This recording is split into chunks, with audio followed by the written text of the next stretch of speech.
Үз изоляциядан соң 2 ай узгач Зөләйха Алишева яна музей йортында кунакларны каршы ала. Аның яңалыгы авыл хатын-кызларының яулыкларыннан торган күргәзмә һәм интерьер бизәкләр.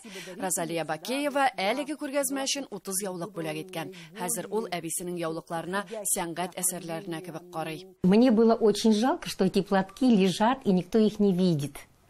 А у Зөләйхи такой замечательный музей. Зөләйха Алишева үзенең ретро йорты турында социаль шелтәрләрдә дә бик актив сөйли. Аның әйтүенчә, виртуаль экскурсиядә дөньяның төрле почмакларыннан бик күп кунаклар булды инде. Были десятки комментариев, десятки откликов. Прямо, мне кажется, 1008 человек прочитали про эти платки. Многие переживали, что я их порезала, переживали очень, но ни один платок не пострадал. Тормышта гади генә яулыклар диварларда бөтенләй башкача, яңа төсләр өсти сәнгать әсәрләренә әверелә. Менә әниләр яулыгы, менә бүләк итүчеләрнеке. Һәм теләсә кайсы вакытта картиналардан бу яулыклар кабат баш киеменә әверелә ала, иңнәргә төшә. В чем прелесть вот такого оформления платков? В том, что я в любой момент ими могу пользоваться, продолжать дальше. Зөләйха ханымның йортында бөтен әйбер тарих һәм тамырлар белән бәйле. Музей йорт төмән келәмнәре коллекциясе белән дә горурлана ала. Танылган Себер һөнәрчелегенең башы Бохарада икән. Гаҗәп, келәмнәрнең бизәкләре яулыкларны кын кабатлый.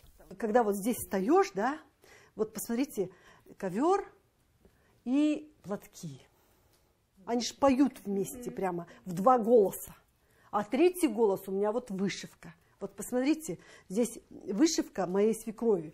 Это прекрасный образец, наверное, годов 60-х вышивка. Хуҗаларның, осталарның язмышлары яулыктагы бизәкләр кебек, төрле.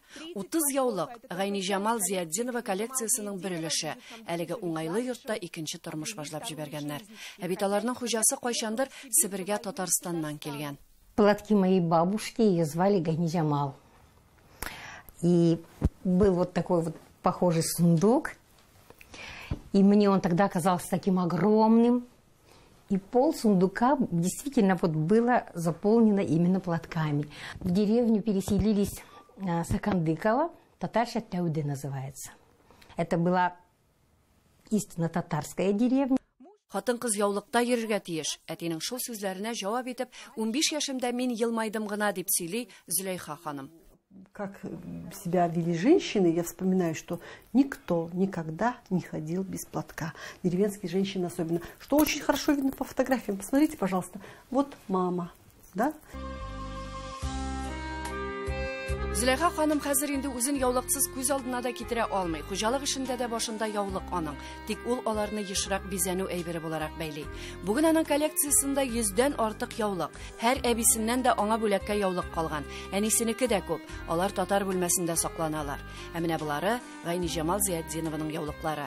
Язмышларында яңа борылыш көтәләр. Ләйсән Асадырдинова, София Хайруллина, Татарлар, Төмән.